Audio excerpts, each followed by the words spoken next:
I indirectly caused the price of milk at the time to go up. You know, especially in 2025 with AI, spoofing of people, you got to be on hyper alert. $40,000 out of the account could be gone like that. I mean, you're asking yourself, you're watching this video, you ever met anyone who's grown alfalfa?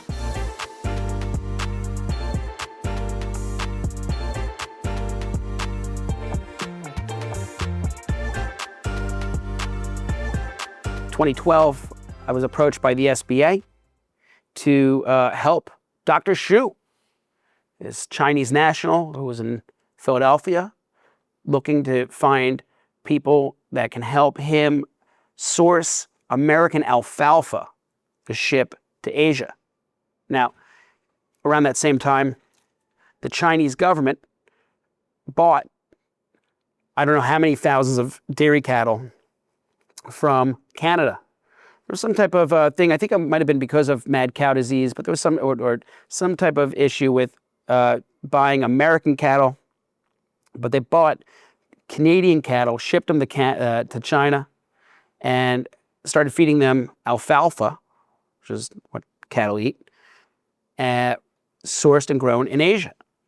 Now, the difference, which is surprising, is that Asian alfalfa doesn't have high protein levels. But what country does have alfalfa with high protein levels? David, what do you think? That's right, Freedom Land, USA, some of the highest protein levels. Now, some of the top growing alfalfa states, you got California, South Dakota, about the Midwest really is a hub.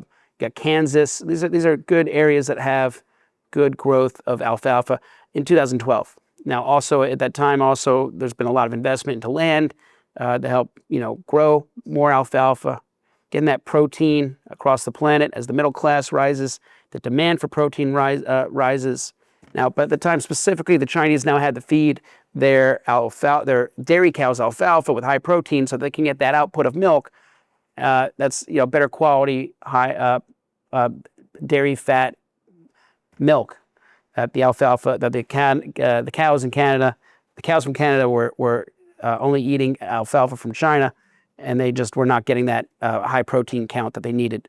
So they started sourcing their cows from Canada and the alfalfa from the US. SBA gets hooked up with Dr. Xu. Dr. Xu gets introduced to me. I'm an exporter.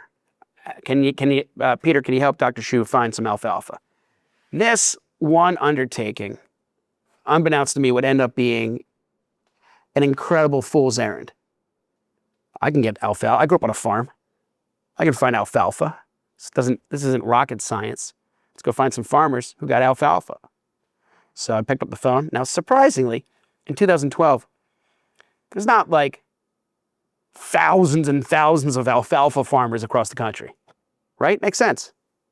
There's definitely a lot of alfalfa growers, but not many with bulk alfalfa. I mean, the Chinese government's looking to buy, I think it was like several hundred metric tons of alfalfa a month to feed these dairy cow, and it's a lot of container ships of alfalfa and going overseas. So you're talking big levels. I'm coming in. I start picking up the phone. I start Googling. I start finding alfalfa farmers. I call a bunch of them up, start talking to them. They're like, I'm telling them I'm looking for X amount, 100 metric tons of alfalfa a year. Can they help me source it? And these farmers start giving me their prices, and they're getting excited. And now, what do you think farmers do? They all know each other. It's not like a huge community. I mean, you're asking yourself, you're watching this video, you ever met anyone who's grown alfalfa? But my point is, not many people. I've met thousands of people. How many alfalfa farmers have I met? Not many. So the small community cohort of alfalfa farmers were relatively easy to access. I start calling these people, right? I get them on the phone, start, telling them what I'm looking for. And I end up finding a bunch. They send me their phytosanitation certificates, which are the breakdown that make sure that the product is clean, clear of all mites, rats, and debris and different particles that could be contaminants. They start giving me the protein count levels. It's actually a report. They take a piece of the alfalfa, send it to a lab. The lab breaks it down and tells you how much protein is in the strand. They grab a random assortment. They can tell you on the whole field an idea of what the protein count is for that lot. Then they harvest it, they bundle it, and they can bundle it in different ways. Is it one of those big rolls? Is it bales, etc.? So it's all, there's a technical sheet that rides along from the buyer. And I broke this all down, gave it to all the farmers. And then next thing you know, relatively quickly, I got plugged in and I started a little bidding war to try and get the best price. Spent a couple months working with Dr. Shu, packaged up the whole thing, even visited the farms where I could talk your ear off about going to the different farms and the experiences. And, you know, these are just simple people growing grass. So we got a couple buyers in China now that Dr. Shu had sourced. I packaged up the whole deal. I present it to the buyers, and I found something pretty novel.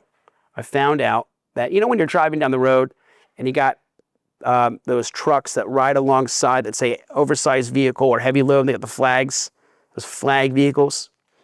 I found that whatever the compliance was, X amount of bales of hay could ride on a truck, but Y amount of bales of hay could ride on a truck if you had the flagger cars escorting the truck.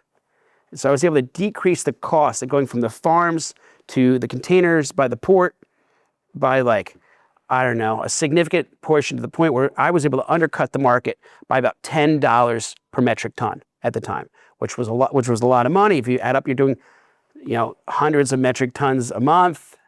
It can add up pretty quickly.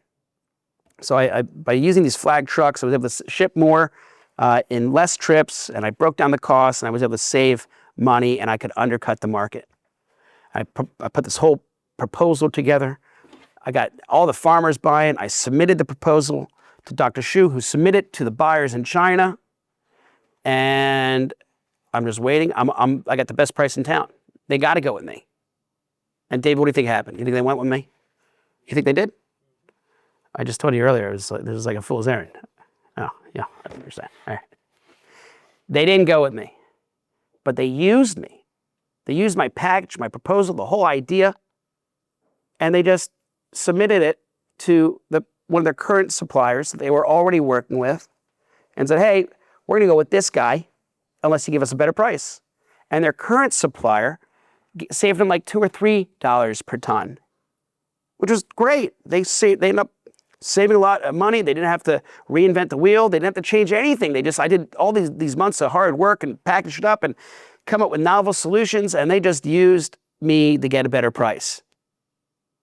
Now, what was interesting was, in the process of me tying up all these contracts with all these farmers, I indirectly caused the price of milk at the time to go up, like a quarter or so. I don't remember the exact amount, but it went up.